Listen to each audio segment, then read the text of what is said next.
dream. Hello there, everybody. Tom Petty. Gotta love the guy. He's out there in the other side, sure playing his music as always. Running down the dream, chasing down the mystery. I love it. I love it. Great lyrics. So welcome, everybody. It is Thursday, and it says we are live, and I feel alive. It's great to be alive, as they would say. I got spirits dancing all around my head. Makes me feel glad that I'm not dead. So, anyway, so what's up? It's a beautiful day. I got to tell you, just love it. Favor be upon us all. We are all prospering. Linda, I love the email that you sent. And lots of people sending in this. It works, folks. This is a powerful group. And as more of this group begins to realize that once we focus in on something and we establish it as something becomes something tangible, matter. It materializes in so many different ways and so many different motifs. And it's beautiful. It's a beautiful day. And embrace it. It's the best day. That's how you have to treat every day as your very best day, even when you got the challenges. Give thanks for those. Listen, challenges are what make you stronger. It's a fact, Jack. Some people say, well, then I got a freaking PhD and a body to go with it. Yeah, I understand. Hey, Martin and Heidi, what's up? Nice over there. So good to see you. Truth Seeker, good to see you. John Price. Hello, Nina the Mystic. How you doing? Jules. David Castle, much love to you. Lost in Space, good to see you. Andrea James, good to see you. And Robert V is in the house. Beloved Abstract, White Bird. It's a beautiful day. I love that song. Doom. Got it going right now in my head. It brings back such great memories. I think I was 16. I saw them with C-Train at the Sam Houston Coliseum down there in the music hall years ago. Love the tea. So anyway, so good. Hello, Kathy. How you doing? Jules again. Isby, good to see you. Marissa. Janie, hello. How much love to you, Kaz. Love the mushrooms. I dig it. Air Dragon, good to see you as well. And what is that? Virtual Earth? Good to see you. Cheryl, hello. Big Al, as I understand, his ETA is to see Miss Trina here pretty soon. And Perry, giving you much love as well. Gary, what's up? So tonight, the Steiger perspective, artistfirst.com, 10 p.m. Eastern, find your own time zone. Check it out. I'm going to be talking about how they do that. And let's go, Brandon. That's all I got to say. Let's go, Brandon. So we are prospering. I'm prospering. My wife is prospering. We're prospering together. We thank the Creator and we thank the spirits. Some call them angels. Some call them divine ones. Some call them just another life form. But they dig us and we dig them and we give thanks. I mean, it's interesting. So I'm doing this little project. And so let's take a break here for a second. I want to show you how we are, in fact, gods and goddesses. So think about this. In teaching cells, it's very important that you establish that rapport. That rapport is going to be established typically within 9 seconds of two people meeting, prospect and seller. And when you pull people into situations where you have to address one another, listen to how we speak. And I'll do a little role playing here in this. So I'm going to play both points of view here. So as the prospect, I know the person coming through that door is going to be selling me something, because we all sell something. We sell ourselves every day. So I already have a view of who I am, but I don't know who they are. So when they come in, now I just want to see if someone has picked up on the key word yet. I'm going to continue with this role playing. As the seller, the salesperson, I'm coming in through the door because I know who I am, but I am not sure who they are. So as I come in to meet them, I say, greetings, hello, I am Wayne, or I can introduce myself. My name is Wayne. The prospect coming in, he or she will say, well, I am.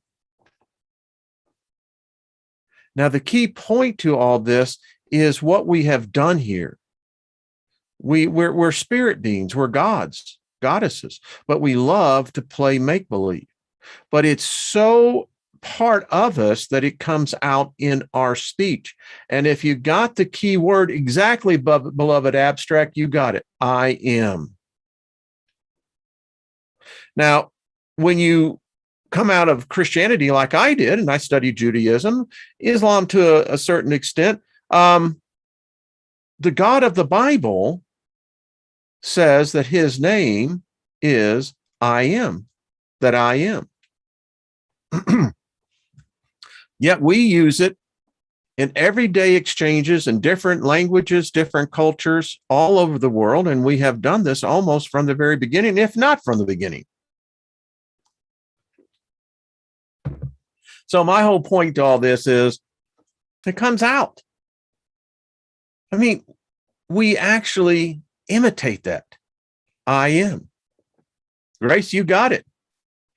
So there you go. People, now you're getting it. You see, it's the interesting thing. When you've gotten traveled down the road a little bit. Now, I was not aware of this when I used to teach corporate sales. I taught a lot of different techniques, and those are actually, if we want to be very candid, they're magician techniques. All sales is wizardry, because what you're doing is that you are manipulating an energy to be receptive to your mentality. Strong telepathy that goes on in sales. And the higher the ticket item is, the more intense the wizardry. I had one company that sent us to training every 6 months. We went to a corporate sales training for 4 days. And quite interesting, the techniques. They're ritual techniques. They're techniques that the greatest of magicians would love to learn. They're good at sleighting of hands.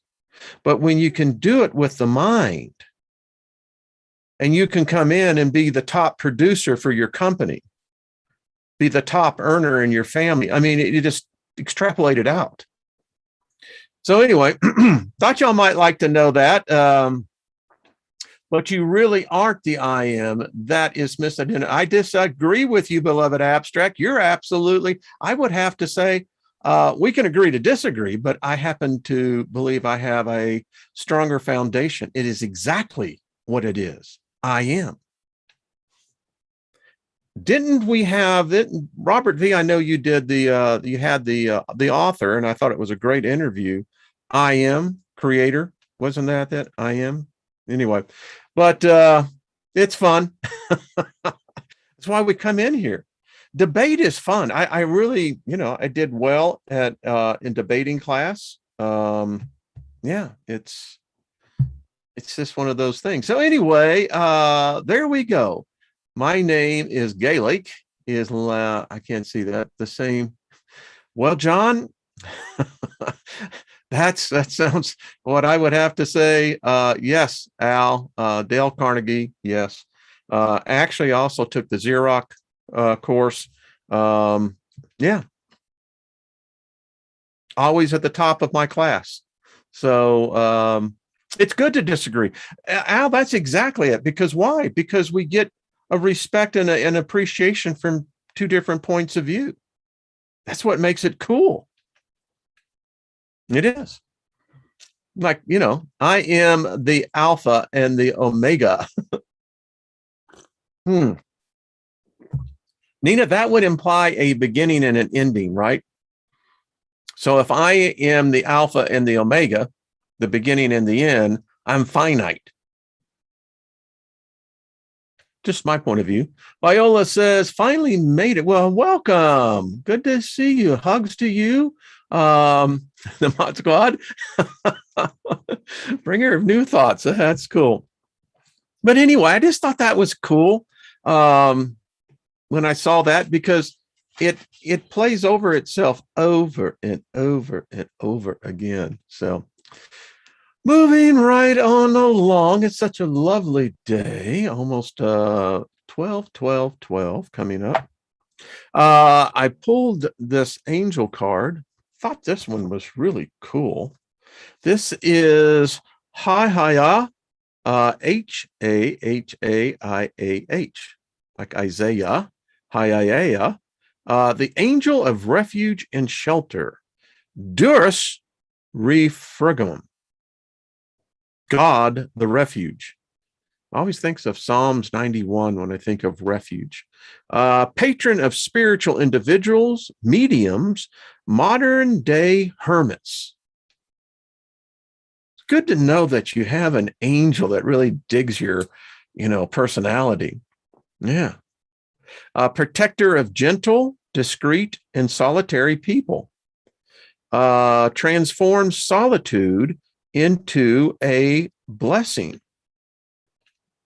Silence is golden, golden, but my eyes. You remember that song? Yeah, I like that song. Anyway, shows how to find inner harmony through self-evolution. Great source of energy to develop psychic abilities. Brings calmness, tranquility, rest to an end stressful periods of life. Teaches how to find a balance between our personal and public lives, how to act with moderation, and how to keep cleanliness and order in life, work, and house. Have you ever thought about this? What kind of house are you going to have on the other side? See, I think that the other side is much like this side. It's going to have its own side, but it's still going to have much to that. Many of us have visited where we're going. I dare say I think most of us have. Many don't remember. But isn't it interesting? Where are you going when you die? I've invited y'all to the beach, my beach. David Barry, he's building a great house. I'll be crashing in there. Trina's got her planet. Definitely going to be buzzing that place. Yeah. I mean, or you can buy the script, that when you die, you're going to either to go heaven or to hell. And then along the time you're going to be, it's like, what? Okay. Let's see. Symbol of meditation, self-love, and solitude. Fills us with energy to accept a set of norms and values established by the Creator. Provides with relaxation, good sleep, and peace. I know a lot of people who can't get a good night's sleep. They toss, they turn, they get up about 6 times. They never really get any real sleep. Cures impulsiveness, aggression, and negative attitude. Offers protection during trials. Isolates negative tendencies. Heals phobias, hallucinations, wild imaginings, confusion between dreams and reality. I wonder how much that impacts us. Have you ever felt that many times you're in a dream? I mean, when you're awake? Do anyone else have that feeling? I've had it quite often through my life. It's like, I know I'm dreaming this. Yeah, I'm here. I get that. But I'm dreaming this. I know that. I'm not,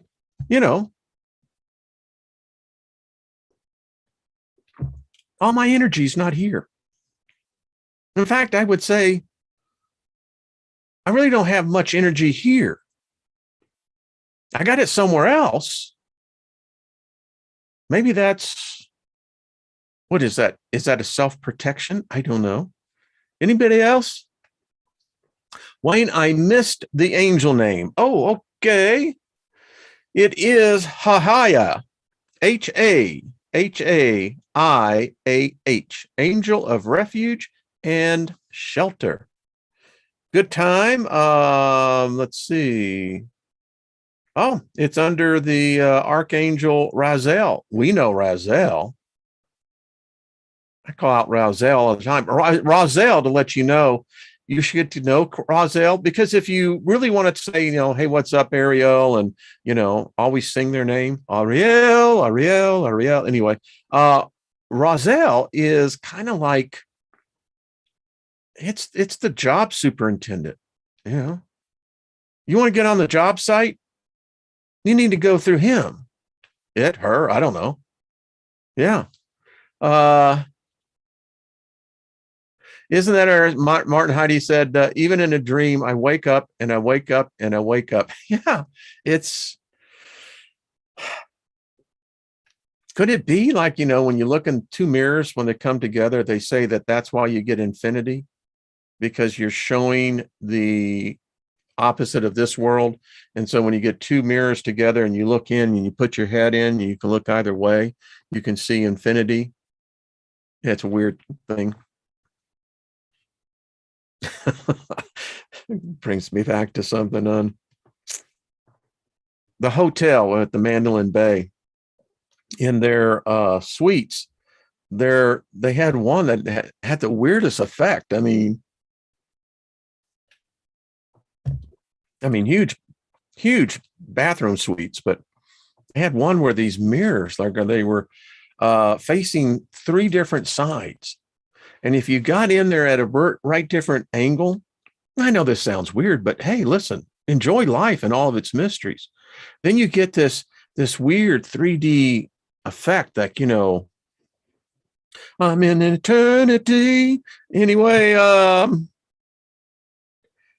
this scene is a good time to see this angel at 3 and 3:58, 3:40 to 3:59 a.m. Okay, many of us have been there. I have. But lately my sleep has been so good.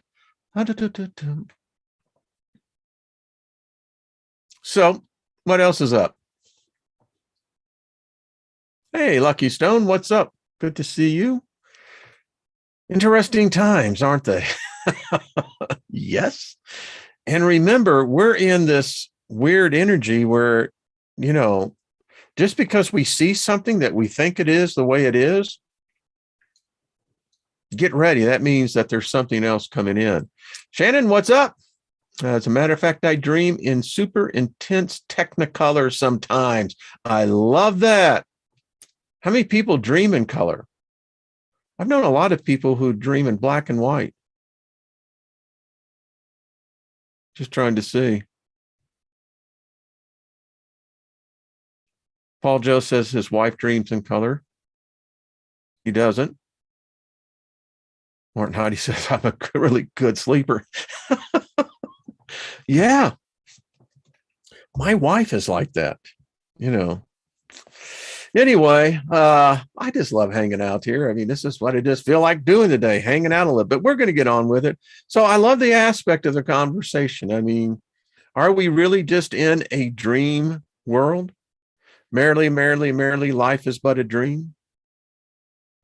We could start singing that. Hey, Joe, what's up? That would be interesting. He says, I remember cleaning a mirror hexagon in the Discovery Center in Idaho. Yeah, now that would be cool. That would be definitely cool.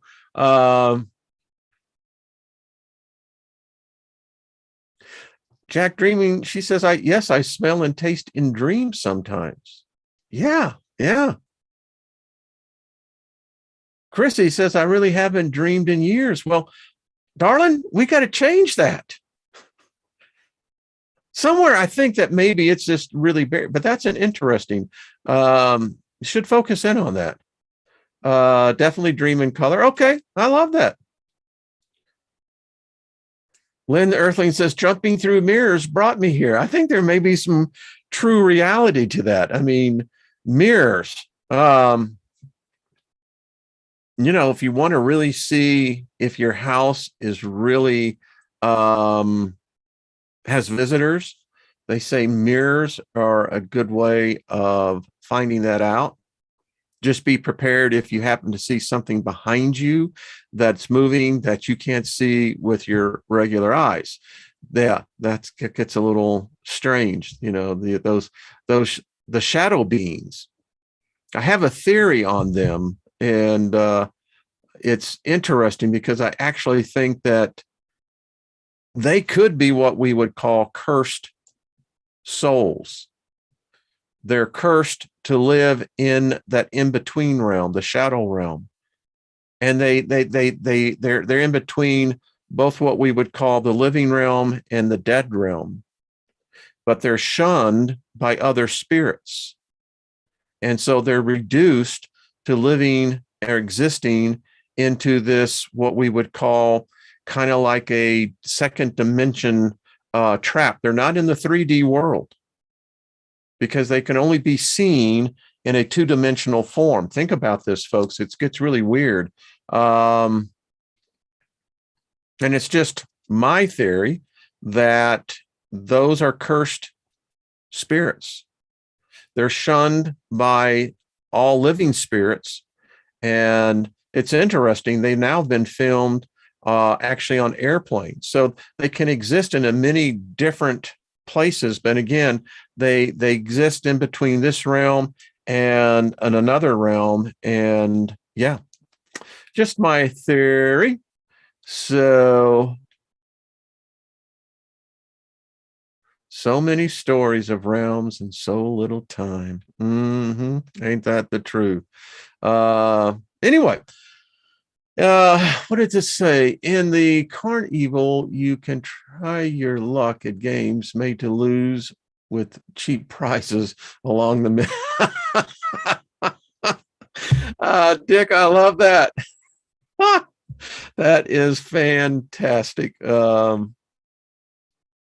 Anyway, Eric, it's just a thought of mine. They exist. We know they do. And there is such a thing. I mean, and to call a curse upon someone is not evil. We got this perception that it is. And I guess there is a place where I guess evil intent can be. But to put a curse on someone is sometimes nothing more than to put a correction on them. Curse, correction. And there are some curses that will exist in this realm, and there are some curses that exist in the next realm. So there we go. This has been fun. The day shall come, folks, where we will just all be gathering together, having our favorite libations, and just digging on the conversation. It's like working a room. You go over to this pod and this conversation, and you'll always see someone that'll drift off into another pod. And yeah, that's how it goes. What about the movie Labyrinth, where goblins live behind the mirrors? Isn't that interesting? I do believe it is. There's a lot of magic about mirrors, a lot of, and if you think about mirrors, reflection pools, where always part of the ritual of seeing into the next realm. You could see into the next realm to see the future. And then man found the gateway, which allowed the reflection to be shown in a mirror. And what it did for the first time was allow us to see the backward world that normally we would not see. And many say that that is how you open gateways. I did a whole thing on Skyrim, and we might do another one another time. It'd probably be very interesting. So yeah. Do your dreams, are they in English or are they sometimes in other language? You know, Martin and Heidi, I don't remember speaking in my dreams, but I remember speaking in my mind and hearing conversations. Yeah, I know the voices aren't real in my head, but you got to admit, they really do have some good ideas. But that's an interesting thing. Do I dream in English? I would say that my perception is English, but I think the reality is that once it gets out there, it can be received by the receiver's language. I mean, in other words, how would a ghost know how to talk to you? If you're a traveler, let's say from the great state of Mississippi, and you find yourself traveling in the deepest part of India, and you come upon their jinn, their ghost, do those ghosts speak in a language, a dialect that's known in that part of India? Or are they going to say, "Hey, Jack, how you doing, buddy? Guess what?" Now that's interesting that y'all would dream that they're in English, but y'all are from the Netherlands. Yeah. How does that happen? Thanks, Paul Joe. I mean, think about it. It is a waveform. It's that wavelength. It is. I mean, I've thought about this. So, what if you're in Russia? What, are they going to speak Russian to you? The ghost speaking. Sorry, I don't understand. Are you trying to say you're a ghost? I don't get it. Can you hold up a cue card, please? Julie says, I used to dream in Spanish, but don't speak any Spanish. Lana, that's interesting. I've dreamed I spoke in tongues. That's interesting.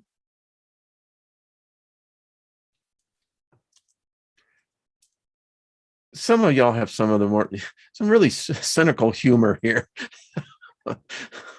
Okay, as we go, the universal galactic language. Al, I think it's all telepathy. I think it's a conspiracy, to be honest with you. Hey, Linda, what's up? Good to see you. Michelle D, hello.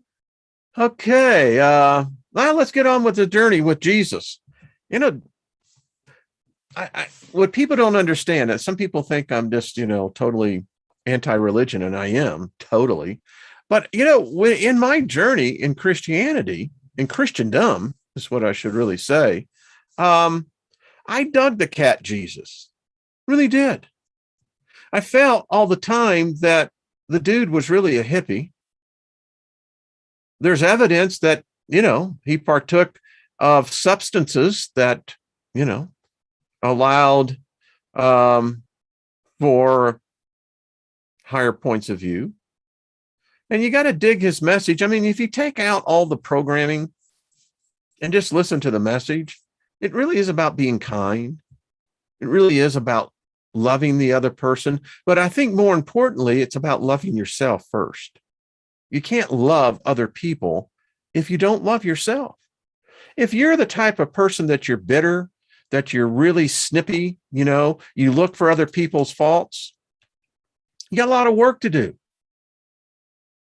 But the fact is that if you can begin to go by the fact of live and let live, that's really what the message is. Don't mess with another person. Don't cause them harm. Chill out.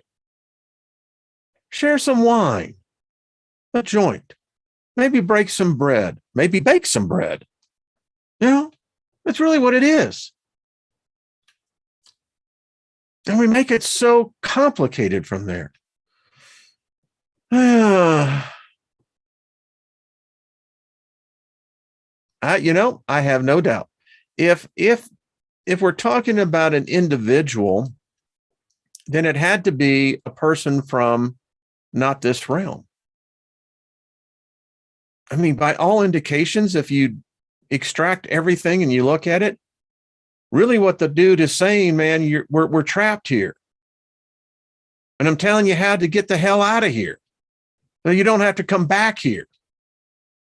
But you really got to it's an inside job, man. If you don't get the shit straight in yourself, your shit will never be straight out there. They'll send you right back.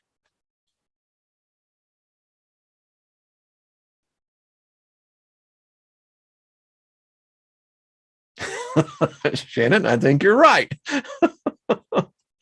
And it's just a very simple process. Love your neighbor as yourself. And Lucky, you're absolutely right. The problem is we know most people don't love themselves. And then that starts the whole chain. So anyway, boy, I've spent 30 minutes just having a great time. Heck of a program, isn't it, Steiger? I love it. And next week, the show I did with Jay and April over at Spiritual Raw will be on next week. It was a great conversation. I hope you listen. We're going to have them on Tuesday with Trina and I. But it was really kind of getting into this thing. And if you think about it and you want to extrapolate this out, well, where did those teachings come from? Well, the reality is, Lynn and I were talking about this. The Indus Valley, India, China, that region is old. I think it was actually where the Sumerians came from. It's just my theory, but well, thank you, Lucky Stone. You're just, man, it's all right. Check is in the mail, man. That's all I gotta say. Thank you, dude. Thank you, dude. So I dig Jesus. I dig the message. It really is about loving yourself. And I think as well, and I can say this, it's learning to have the perpetual attitude of gratitude, being thankful for everything. Because everything that you and I experience, everything that you experience is unique to yourself. And it's a journey.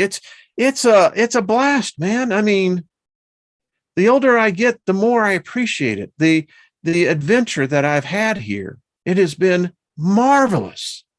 It's had the very lows, but it's had the very highs. But when I look at it, it's been really one of the best journeys that I can remember. And I surely know that I will carry what I found here with me as I continue my journey. And hopefully in the next, if it's required that I can't remember everything in this journey, I have no doubt it's going to show up in the attributes of who I am, as with yourself. At least that's a pretty way good to look at it. If it is as fortunate that we're allowed to keep the memories that we've made here, and they become a part of divining us into the next realm, well, I'm just going to tell you, I'll be having a tie-dye t-shirt on with some bell-bottom jeans with a pair of sandals and no doubt a pair of sunglasses. So if you happen to see me strolling along the way, shoot me the peace sign and we'll get it going. Well, greetings from Long Beach. How are y'all doing? Did they clean up the beach there? Was it y'all that got that? Anyway, Jack says, I've had a tough and strange journey, but then what to expect in such a novel place? It is. I mean, this is a brutal place. Let's just say it has beauty beyond description and horror unbelievable.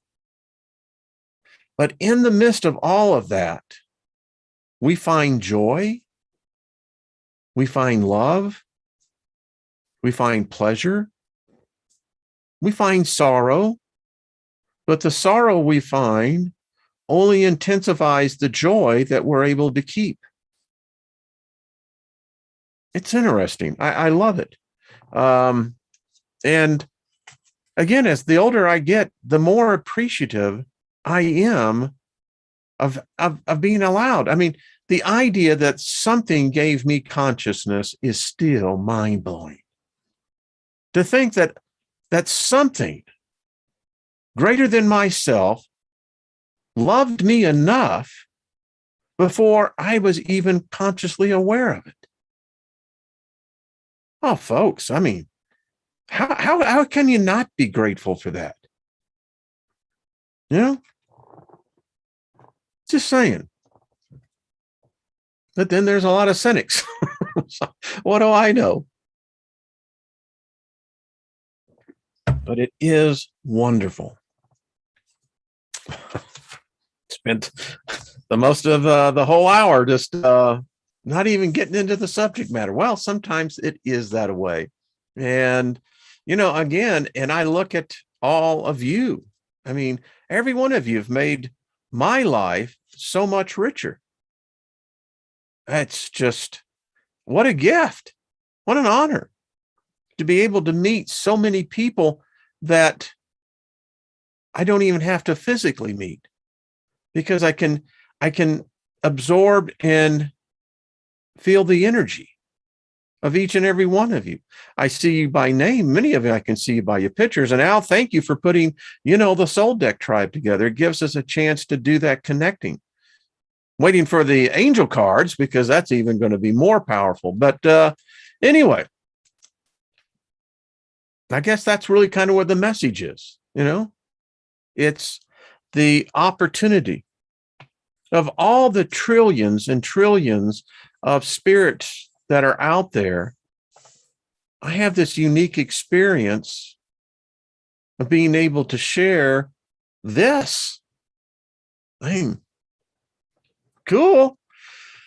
That's all I got to say. And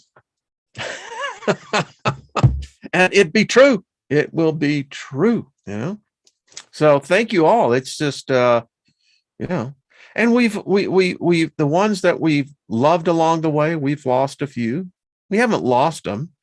They're just ahead of us. So many.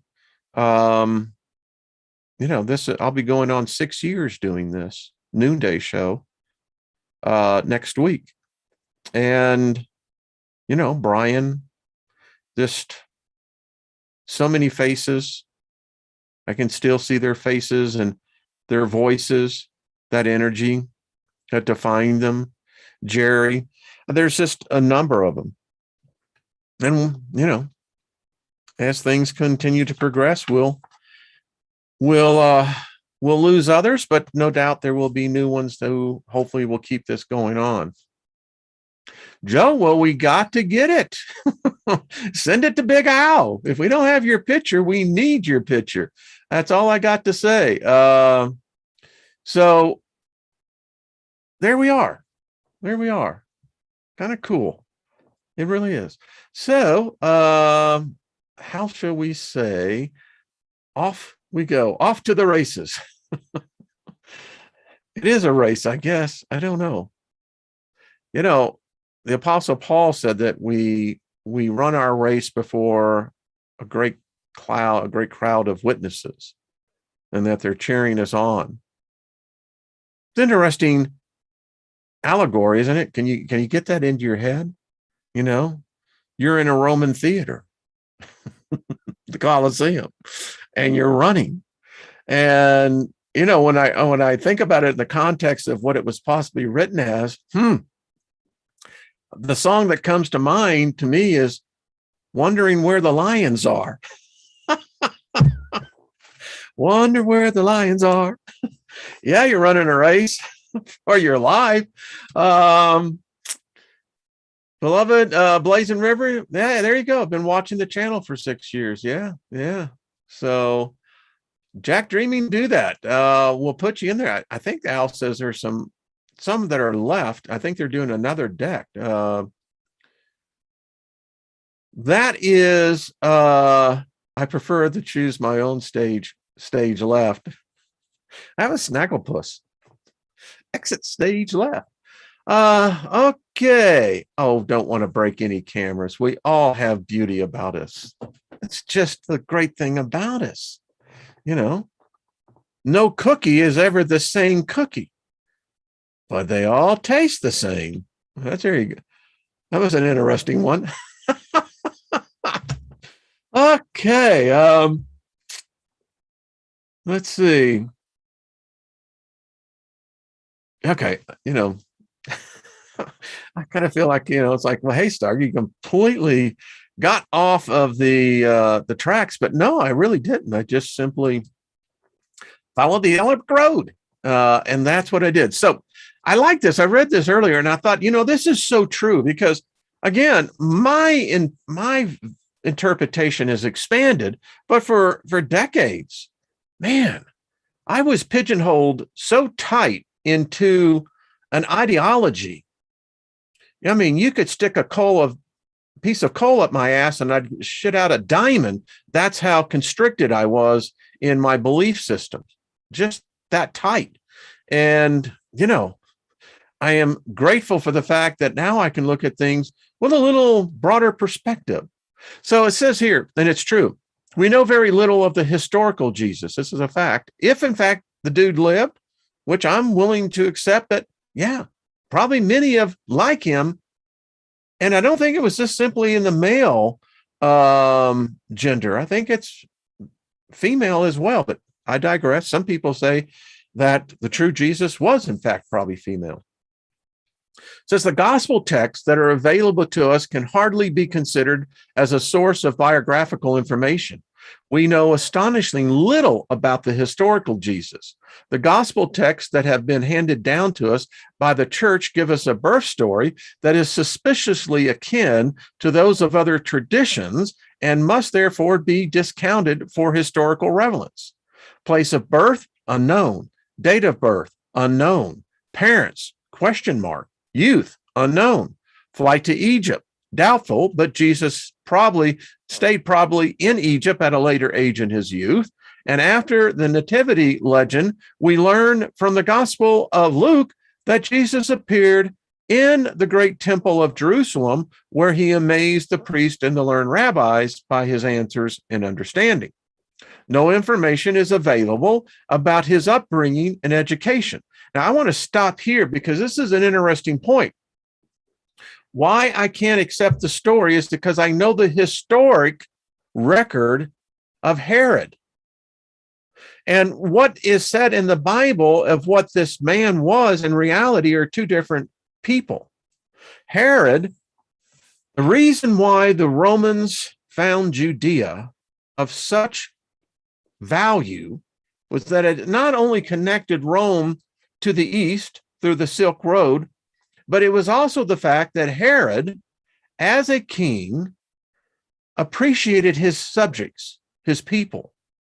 And one of the things that Herod made the law of the land was that all children from about at the age of 5 to about the age of 15, 16 were educated. They were taught a craft. And if you look at some of the wonders at Caesarea, for instance, yes. So when I get this idea of the story that's been painted that these were nomadic people, that they lived in little enclaves, they were basically ignorant people, is wrong. That's the other problem I have, because Jerusalem was a multicultural city. Artisans from around the known world gathered there, intellectuals, philosophers, religious minds. And yet you were telling me that this cat is walking around, raising the dead, doing all of this, but yet within all of over 2-3 million potential people, not one ever drew one picture, made ever mosaic tile of such a person.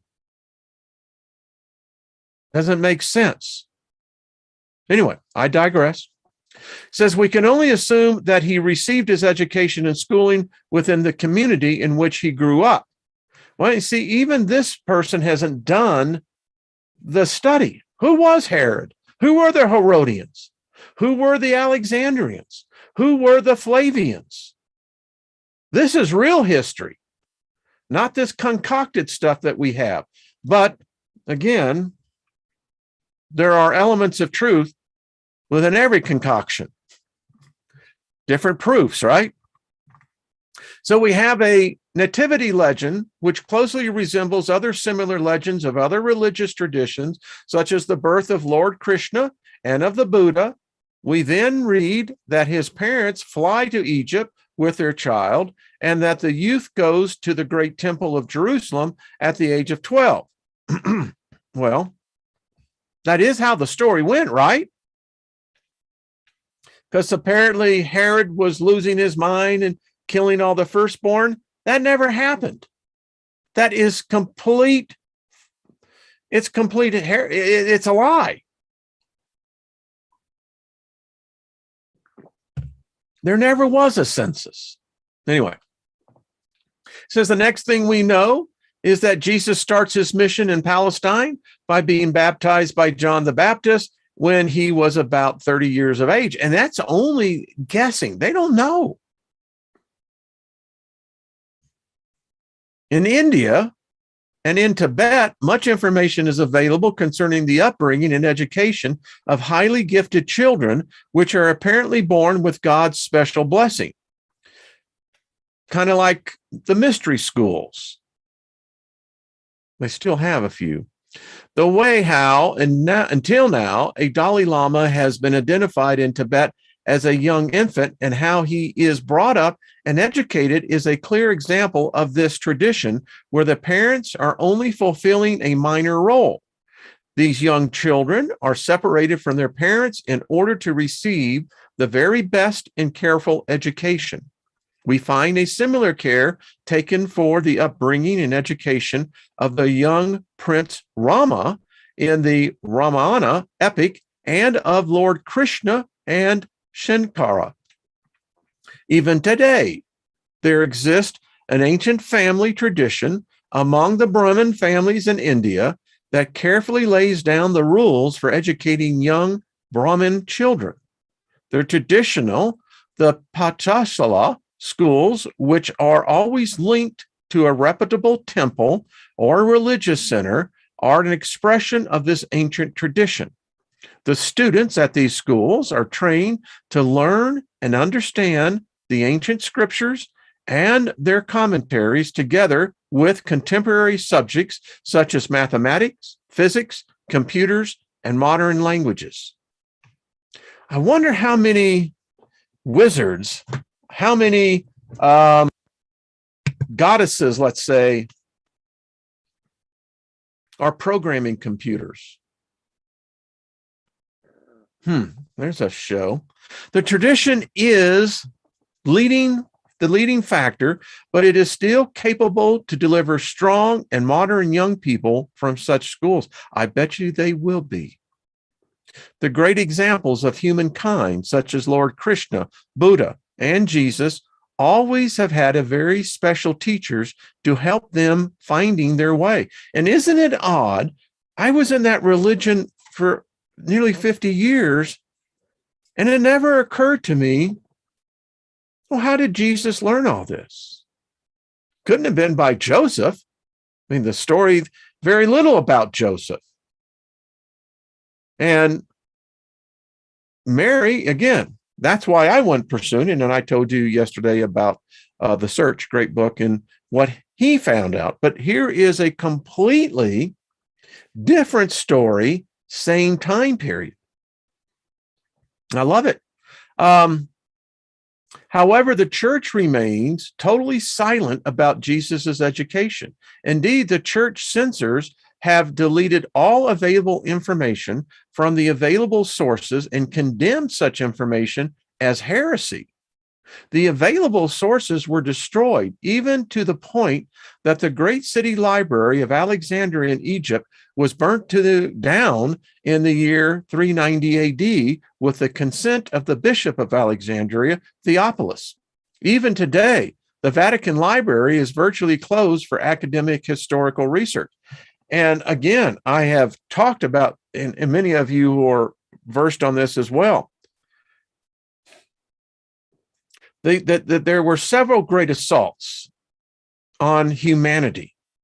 That's why I know that we're under an evil overlord, that this God that we're studying here, what I studied, is not the true character.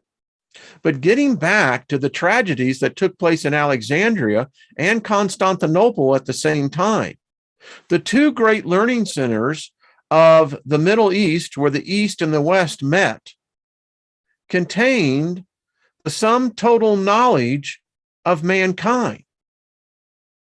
Now, the library in Alexandria was burnt twice. The first one, we know that the scribes left and were able to sneak out a lot of information. The second one, it was virtually lost. It is still said that some of the priests and the scribes of them were able to scurry away and save some very rare documents. But if you think about Alexandria particularly, and then Constantinople, in fact, when the church, through the Muslims, when they destroyed Constantinople and were throwing the books into the river, they said that the river ran black for weeks. And then the Catholic Church did the same thing with the invasion of South America and Central America and Mexico. Same thing. So it can be said with some reliability that what we know today is probably all wrong. We may have bits and pieces that have been threaded into our perception of what history is, but I doubt it's anything what it really is. The Essenes. Contemporary research shows that it is highly likely that Jesus was born within the community of the Essenes. In the Gospel of Isa, Jesus confirms that he was born and lived in Jerusalem and not in Bethlehem or Nazareth. There is no unanimity about the origin of the Essenes. It is probably that their origin lies in the troublesome times at the end of the Greek rule over Palestine around 170 BC. This was the time of the Seleucids and also the revolt of 167 and 164 BC by Judas the Maccabees, who redacted the great temple of Jerusalem, rededicated it to the Jewish faith. And it's into this temple thing again. Are we into the third temple, or are we in between the fulfillment of the second and third temple? Then you've got the whole thing that really what you saw in Jerusalem was not the original temple, that there was yet an original temple. I don't know. This event is still commemorated by the Jewish Hanukkah festivals. Under the Maccabees dynasty, the former priestly families were deposed and the new priestly dynasty was installed. Well, when you got a new priest coming in, they're going to rewrite the books, claiming its roots going back to the high priest Zadok.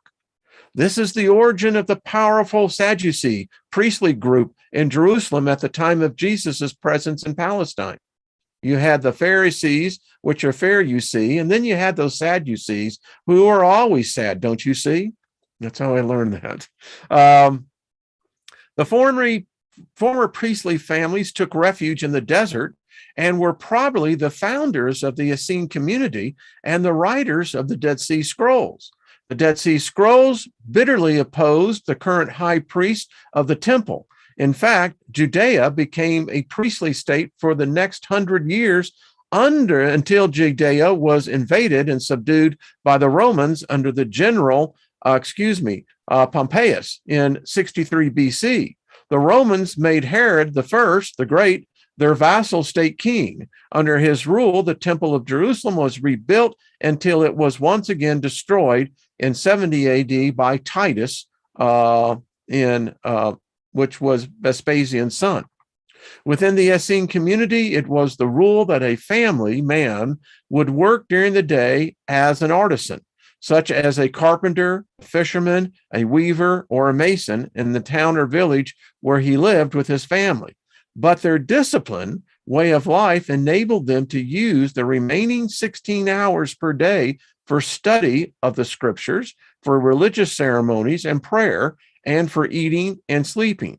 When we learn that Jesus' father Joseph was a carpenter, it does not mean that he was an illiterate or poor man. On the contrary, he simply followed the Essenic way of life and was most certain a highly educated man and claimant to the royal throne of David. Because of their rule of community of goods, where no one had any personal property, they were also called the poor.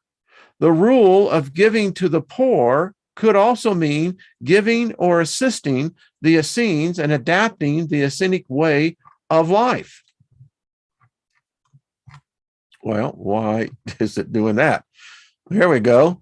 The Essenes were very well versed in the Jewish scriptures, and they were also able astrologers and doctors. Truthfulness and mutual trust were their first principles, bearing in mind the coup that was perpetrated by the Maccabeans that ousted the former ruling families from the Jewish public platform, including the royal family. The Essenes were meticulous about leading a virtuous life. This also meant that they cultivated virtues like obedience, truthfulness, continuance, justice, and temperance. They willingly paid great attention to the sick, were respectful towards the aged and the elders, and showed marked kindness and hospitality to strangers. All men were regarded as equal, and slavery was regarded as contrary to nature. Those guilty of great crimes were punished by long exclusions or complete excommunication, which, since they were not allowed to eat anything prepared by outsiders, entailed always great hardship and often death. Philosophy was rejected as useless and behind man's capacity, but ethics were studied with zeal. They searched for medicinal remedies in nature. They also devoted special care to the sick, irrespective of creed, and investigated the properties of minerals. All things were held in common, their very houses not being their own. They labored principally at architectural pursuits or made farm implements or household articles, but never weapons of war, which they were not allowed to carry except a staff for defense when traveling. Harvest and wages went to the stewards, who gave as each needed. Clothes and shoes were retained until worn out. No trading was allowed except barter. Anointing with oil was considered a defilement. Servants were forbidden as tempting men to injustice. Their rulers or presidents were elected, likewise their priests, if they can be so called, and their stewards. In towns, an officer was appointed to look after traveling brethren. Many of the Essenes reached a great age, and they acquired such fortitude of mind and body that the worst torments inflicted on them by the Romans failed to shake their consistency, and they met death with a smile. Most of the Essenes rejected marriage, not only on account of any wrong in it, but because they did not trust women and desired peace and harmony. They perpetrated their sect by adapting children and admitting adults. Wow. Look at the time is almost gone. Okay, well, I will just pick up here at another day. This is interesting. Let's just finish this out. And Luke spends a few words on Jesus' education. As a child grew and waxed strong in spirit, filled with wisdom, and the grace of God was upon him. A little further on, Luke describes how Jesus sat in the temple listening to the learned rabbis and doctors and questioning them. And all that heard him were astonished at his understanding and answers. Finally, Luke says, and Jesus increased in wisdom and stature in the favor with God and man. Well, don't have enough time to get into this one, but how interesting, because again, I love it. It's life, folks. Every aspect of it. How interesting. And I'm so freaking familiar with so much of this. And I'm going, yeah, yeah, that's true. Yeah, that's fact. Of course, when you're in something, you make all the excuses in the world. I had someone once tell me it was about a year or so ago, when I said that, how can you worship a God that murders what it creates? This person wrote me and said, well, you don't understand. If God commands it, it's okay. I wrote back, I said, but what happens when God forbids it, but then says it's okay? This person wrote, and I exactly what they said. There are some things that should never be questioned. That's the problem. All right, folks, this has been fun. Hey, Big Al, give a big hug to Miss Trina. Harry, y'all be good. This is great. Well, thank you. I mean, I know the first part of it was fun. It was this time of wrapping. What can we say? That's what we do. Spontaneity is the essence of life. Thank you, Lost in Space. I appreciate it. Y'all tune in tonight. It's going to be a heavy one. I can tell you, folks, there's a way out of this. There is. But we have to be aware of what we're in. We don't want to be like the frog. You know what the frog in the boiling water syndrome is, right? They forget that they're in the pot and that they're being boiled to death, which sucks. Hey, Nina, you're welcome. It's like, damn, is it just me? Or is my ass on fire? Anyway, folks, have yourself a good one. Much love to y'all. Learn to smile, folks, and love yourself and love others. I mean, it really is the answer. It's not complicated, and it's not that difficult. But anyway, we seem to do it. All right, see y'all tonight, and then we'll be out here tomorrow. We'll pick up where we left off.